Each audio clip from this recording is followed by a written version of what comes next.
Sarebbe stato riscontrato un peggioramento nelle condizioni di salute di Matteo Messina Denaro, attualmente detenuto al 41 bis nel carcere dell'Aquila, e di conseguenza si prospetterebbe la necessità di reperire una struttura sanitaria adeguata per consentire l'avvio della terapia del dolore, invece della saletta predisposta in carcere per la chemioterapia. E il professor Luciano Mutti, primario di oncologia dell'ospedale San Salvatore dell'Aquila, spiega: per ogni paziente oncologico prima o poi arriva il momento di un passaggio in ospedale, quindi non posso escludere che anche questo paziente possa avere la necessità di un ricovero. Ogni ospedale ha una struttura adeguata per questo tipo di pazienti, rispettando le misure di sicurezza richieste. Nell'eventualità comunque nessun problema per l'utenza ordinaria, il ricovero del paziente, che utilizzerebbe un percorso diverso da quello normalmente impiegato dagli altri, non causerebbe alcun disagio o ritardo, conclude Mutti.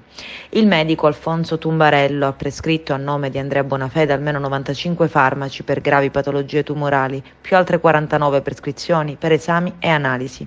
Tramite ciò Messina Denaro si è sottoposto, nell'ambito del Servizio Sanitario Nazionale, a 2 interventi, il primo per un tumore al colon all'ospedale Abele Aiello di Mazara del Vallo il 13 novembre del 2020 e il secondo il 4 maggio del 2021 per rimuovere delle metastasi al fegato alla clinica La Maddalena a Palermo.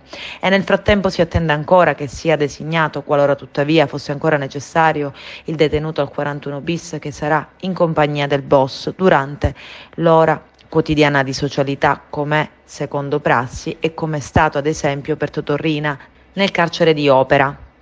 Matteo Messina Denaro è in solitudine e l'ora d'aria la trascorre camminando in un cortiletto di 3 metri per 3. Ha mantenuto la passione per i libri, legge e si impegna anche nella ginnastica in una delle 2 stanzette dove alloggia, utilizza una panca ed alcuni attrezzi sportivi. A Messina Denaro non interesserebbe la televisione, il regolamento consente un numero di canali limitato, tutti della Rai, poi Canale 5, Rete 4, Italia 1, La 7, Cielo, Iris e TV 2000, sintonizzati e abilitati da un tecnico di fiducia della direzione del carcere. Impossibile è accedere alle reti locali. Gli è permesso di consultare i quotidiani nazionali fino a un massimo di 5 al giorno. Non può cucinarsi il cibo, ma solo riscaldare il vitto del convento.